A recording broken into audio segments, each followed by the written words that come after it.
May mga relasyon na hindi naman nasira dahil may third party. Hindi dahil wala ng pagmamahal. Hindi dahil may malaking kasalanan. Minsan, napagod lang. At minsan, hindi mo namamalayan ang dating pag-ibig, unti-unti nang nagiging responsibilidad. Naalala mo pa ba noong una? Kahit simpleng usapan, nakakapagpasaya. Kahit simpleng lakad, excited kayo. Kahit simpleng message, napapangiti ka. Noong una, hindi mo iniisip ang bills, hindi mo iniisip ang tuition, hindi mo iniisip ang utang, hindi mo iniisip ang problema. Ang iniisip mo lang, siya. Then, life happened. Nagkaroon ng trabaho, nagkaroon ng responsibilidad, nagkaroon ng mga anak, nagkaroon ng bayarin, nagkaroon ng pressure. At habang dumadami ang obligasyon, unti-unting nababawasan ng oras para sa isa't isa. Hindi dahil ayaw ninyo, kundi dahil pagod na kayo. Ito ang masakit. Hindi naman kayo nag-away, hindi naman kayo naghiwalay, pero parang may distansya. Magkatabi kayo, pero malayo ang loob.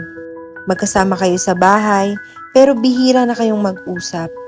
At minsan, parang roommates na lang kayo. Hindi na magkasintahan, hindi na magkaibigan. Dalawang taong parehong pagod. Ang hindi madalas nakikita ng iba, pareho kayong may pinapasan. Yung isa pagod sa trabaho, yung isa pagod sa bahay, yung isa nag-aalala sa pera, yung isa nag-aalala sa pamilya, at pareho kayong umaasang may makakaintindi. Pero pareho rin kayong tahimik. May tanong akong gustong itanong. Kailan mo huling tiningnan ng partner mo? Hindi bilang asawa, hindi bilang magulang, hindi bilang provider, kundi bilang taong minsan mong minahal ng sobra. Yung taong may sariling pagod, may sariling takot, may sariling pangarap. The truth is, love changes. Hindi laging butterflies, hindi laging kilig, hindi laging excitement. Minsan, ang pagmamahal ay pagpili. Pagpiling manatili kahit mahirap. Pagpiling umintindi kahit pagod. Pagpiling magpatawad kahit nasaktan. Pagpiling lumaban para sa pamilya. Baka kaya hindi na kayo katulad noon dahil hindi nawala ang pagmamahal. Baka natabunan lang ito ng pagod, ng responsibilidad, ng problema.